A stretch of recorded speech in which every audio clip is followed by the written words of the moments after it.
अस्सलाम वालेकुम वरहमतुल्लाहि वबरकातुहू। उम्मीद है आप लोग सब खैरियत से होंगे। मैं भी अल्हम्दुलिल्लाह अल्लाह का लाख लाख शुक्र है सन खैरियत से। आज इंशाल्लाह जिस वीडियो देखने जा रहे हैं RH नेटवर्क चैनल का नाम है। इसके चैनल का लिंक मैं डिस्क्रिप्शन बॉक्स में दे दूँगा। आप लोग चैनल सब्सक्राइब करिएगा और मेरी वीडियो के पूरा अंत तक देखिए। आज की वीडियो बहुत ही बेहतरीन है, बहुत ही प्यारी वीडियो है और बहुत ही अच्छी वीडियो है। ये वीडियो है रज़िया सुल्तान, यानी कि अपने इंडिया में पहली लेडीज़ मुसलमान औरत जिसने हुकूमत की थी वो है रज़िया सुल्तान। ये रज़िया सुल्तान की ये पूरी कहानी इंशाल्लाह इस वीडियो के ज़रिए हम लोग जानने की कोशिश करेंगे कि वो रज़िया सुल्तान किसकी बेटी थी, किस तरह से हुकूमत उसके हाथ में आ गई, कैसे हुई और उसका इंतकाल किस तरह से हुआ। ये पूरी वीडियो देख के हम लोग जानने की कोशिश करेंगे क्या हकीकत है, क्या सच्चाई है। तो इसको जानने के लिए हम लोग वीडियो एंड तक देखेंगे। तो वीडियो एंड तक देखिएगा और अच्छी लगे तो उसको शेयर करिएगा और लाइक भी करिएगा। तो आइए बिना देरी के वीडियो स्टार्ट करते हैं, फिर उसके बाद बात करते हैं। दोस्तों, वैसे तो हिंदुस्तान की ज़मीन पर बहुत सारे बादशाहों ने राज किया है। हर दौर में कोई ना कोई यहाँ पर आता था और अपनी ताकत के बलबूते पर हिंदुस्तान पर हुकूमत किया करता था। लेकिन आज की इस वीडियो में बात होगी उस औरत के बारे में जो औरत न सिर्फ हिंदुस्तान की गद्दी पर बैठने वाली पहली मुस्लिम औरत थी, बल्कि साथ साथ पूरे मुस्लिम इतिहास में कहीं पर भी हुकूमत करने वाली पहली मुस्लिम औरत थी। यानी उससे पहले मुसलमानों के इतिहास में पूरी दुनिया में कहीं पर भी किसी औरत ने हुकूमत की गद्दी को नहीं संभाला था। दोस्तों, हम बात कर रहे हैं रज़िया सुल्ताना के बारे में। वही रज़िया सुल्ताना कि जिसने हिंदुस्तान की गद्दी पर बैठते ही अपने दौर में हिंदुस्तान के बड़े बड़े लोगों को अपने सामने झुकने पर मजबूर कर दिया। आज की इस वीडियो में हम जानेंगे कि रज़िया सुल्तान कौन थी और उन्होंने अपनी पूरी जिंदगी कैसे गुजारी। साथ ही साथ हम आपके सामने इस बारे में भी एक्सप्लेन करेंगे कि बहुत से लोग रज़िया सुल्ताना के बारे में न सिर्फ ये दावा करते हैं कि रज़िया सुल्ताना को अपने ही एक काले गुलाम से प्यार हो गया था, बल्कि साथ ही साथ ये भी दावा करते हैं कि रज़िया सुल्ताना के उस गुलाम के साथ नाजायज रिश्ते थे और इसी गलत रिश्ते की वजह से ही रज़िया सुल्ताना की हुकूमत कमजोर हुई थी और आगे जाकर उनसे हुकूमत छीन ली गई थी। तो दोस्तों, इस तरह की बहुत सारी चीजें आज की इस वीडियो में हम रज़िया सुल्ताना के बारे में जानने वाले हैं। वीडियो को शुरू करने से पहले बस आपसे छोटी सी गुजारिश है कि नए आने वाले दोस्त चैनल को सब्सक्राइब करके साथ ही में बेल आइकन को भी प्रेस कर दें और हमारी हौसला अफजाई के लिए हमेशा की तरह हमारी इस वीडियो को भी लाइक कर दें ताकि इसी तरह की नॉलेजेबल और हिस्टोरिकल वीडियोस का सिलसिला हम जारी रख सकें। दोस्तों, ये कहानी शुरू होती है उस दौर से कि जब हिंदुस्तान को मोहम्मद गौरी ने फतह कर लिया था। मोहम्मद गौरी ने हिंदुस्तान को फतह करने के बाद हिंदुस्तान की हुकूमत की बागडोर अपने गुलाम यानी कुतुबुद्दीन ऐबक को दे दी और इस तरह से कुतुबुद्दीन ऐबक हिंदुस्तान का पहला मुस्लिम सुल्तान बना। 1210 में जब कुतुबुद्दीन ऐबक की वफात हो गई तो उसके बाद हिंदुस्तान की सल्तनत कुतुबुद्दीन ऐबक के दामाद यानी अल-तुतमिश के पास आई, जिसे हम में से बहुत से लोग सुल्तान अल-तमश के नाम से भी जानते हैं। दोस्तों, जिस तरह कुतुबुद्दीन ऐबक मोहम्मद गौरी का बेटा नहीं बल्कि गुलाम था, लेकिन उसे सल्तनत मिल गई थी, ठीक उसी तरह सुल्तान अल-तुतमिश भी कुतुबुद्दीन ऐबक का बेटा नहीं बल्कि सिर्फ एक गुलाम था। इसी वजह से इनकी पूरी सल्तनत को गुलाम सल्तनत के नाम से जाना जाता है। रज़िया सुल्तान इसी सुल्तान अल-तुतमिश की बेटी थी।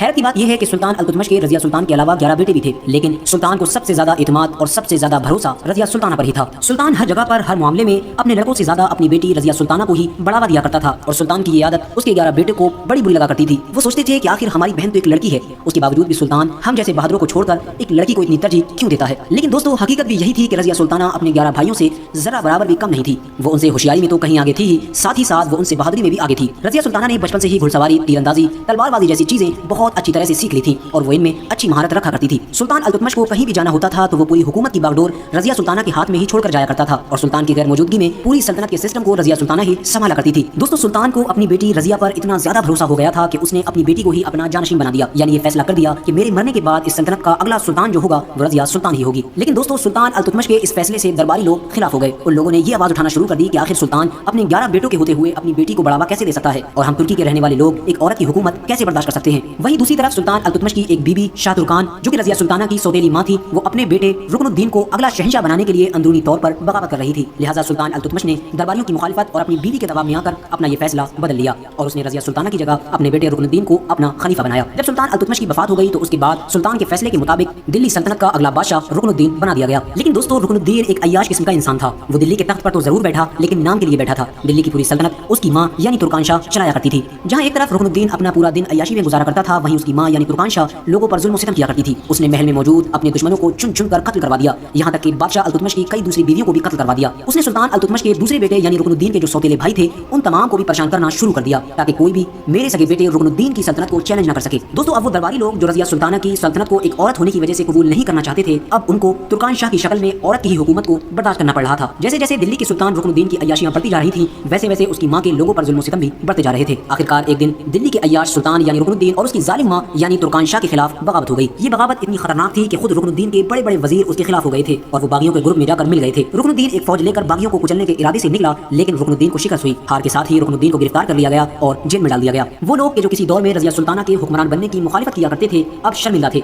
उन लोगों ने रज़िया सुल्तान को ही तख्त पर बिठा दिया और उसे ही अपना बादशाह तस्लीम कर लिया और इस तरह से पहली बार 1236 में कोई मुस्लिम औरत हिंदुस्तान की सुल्तान बनी। दोस्तों, हिंदुस्तान में रजिया सुल्ताना के नाम के सिक्के चलाए गए। रजिया सुल्ताना ने अपनी सल्तनत के दौर में बहुत अच्छी अच्छी सड़क, बड़ी बड़ी लाइब्रेरी जैसी चीजें बनवाई थी। दोस्तों, रजिया सुल्ताना की सल्तनत के लोग भी नस्ली एतबार से तुर्की के थे, यानी वो तुर्की से ही हिंदुस्तान में आए थे।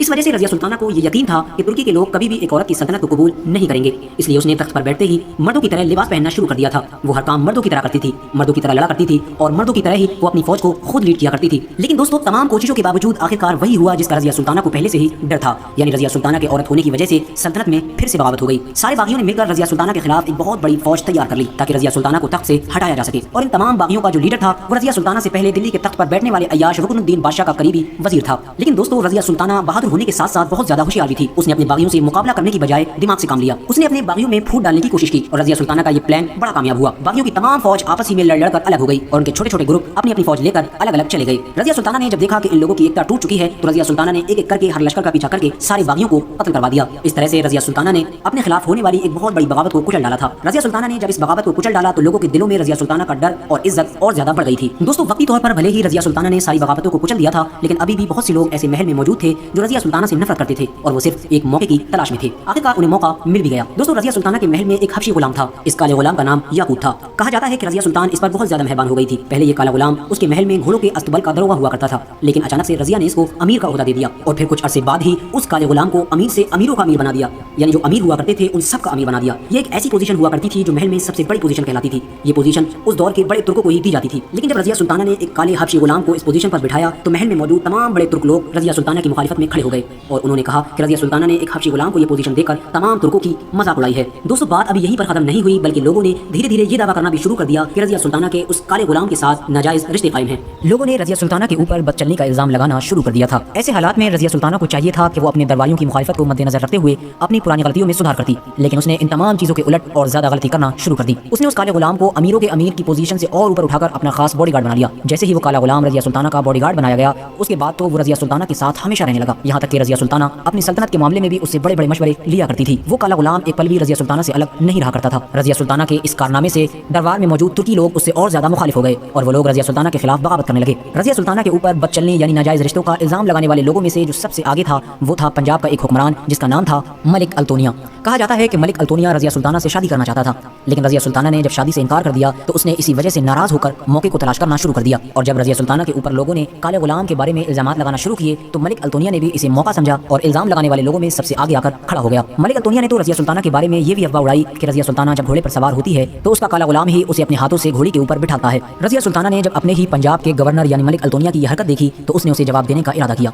रजिया सुल्ताना एक बड़ी फौज लेकर पंजाब के शहर भटिंडा की तरफ रवाना हुई, लेकिन रजिया सुल्ताना पंजाब के शहर भटिंडा पहुंचती उससे पहले ही रास्ते में खुद रजिया सुल्ताना के जो जनरल्स थे उन्होंने बगावत कर दी। रजिया सुल्ताना के सबसे खास बॉडीगार्ड यानी उस काले गुलाम याकूत को भी कत्ल कर दिया गया। रजिया सुल्ताना को कैद करके पंजाब के शहर भटिंडा लाया गया, जहां पर रजिया सुल्ताना को मलिक अल्तोनिया की कैद में दे दिया गया। और वहीं दूसरी तरफ रजिया सुल्ताना के दरबारियों ने रजिया सुल्ताना को कैद करवाने के बाद उसके दूसरे भाई को उसकी जगह पर तख्त पर बिठा दिया। लेकिन दोस्तों, रजिया सुल्ताना जितनी बहादुर थी उससे कहीं ज्यादा होशियार थी। रजिया सुल्ताना को अभी पंजाब के हुक्मरान मलिक अल्तोनिया की कैद में कुछ ही दिन हुए थे, उससे पहले ही वो मलिक अल्तोनिया से शादी करने के लिए राजी हो गई। रजिया सुल्ताना का मलिक अल्तोनिया से शादी करना उसके दुश्मनों के लिए एक कारा जवाब था, क्योंकि मलिक अल्तोनिया से शादी होते ही पूरी दुनिया के सामने ये साबित हो चुका था कि रजिया सुल्ताना के ऊपर जितने भी गलत इल्जामात लगाए गए थे और उसे बदचलन और बदकिरदार कहा गया था वो सब झूठी खबरें थी। क्योंकि यकीनन अगर रजिया सुल्ताना बदकिरदार और बदचलन होती तो मलिक अल्तोनिया जो खुद कुछ दिनों पहले तक उस पर इल्जामात लगाया करता था उससे शादी नहीं करता। मलिक अल्तोनिया से शादी करने के बाद रजिया सुल्ताना ने अपने शौहर के साथ मिलकर अपने सभी पुराने दुश्मनों से बदला लेने की ठान ली।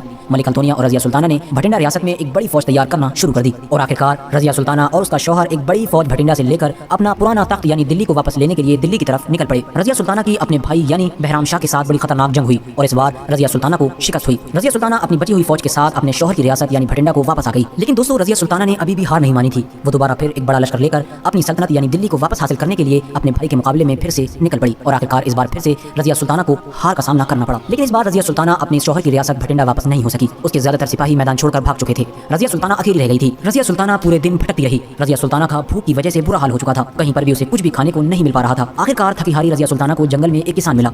रजिया सुल्ताना ने उस किसान से खाने के लिए रोटी मांगी। किसान ने फकीर समझकर रजिया सुल्ताना को आधी रोटी दे दी। क्योंकि रजिया सुल्ताना काफी थकी हुई थी इसलिए उस आधी रोटी का टुकड़ा खाने के बाद आराम करने के लिए वो वहीं पर लेट गई।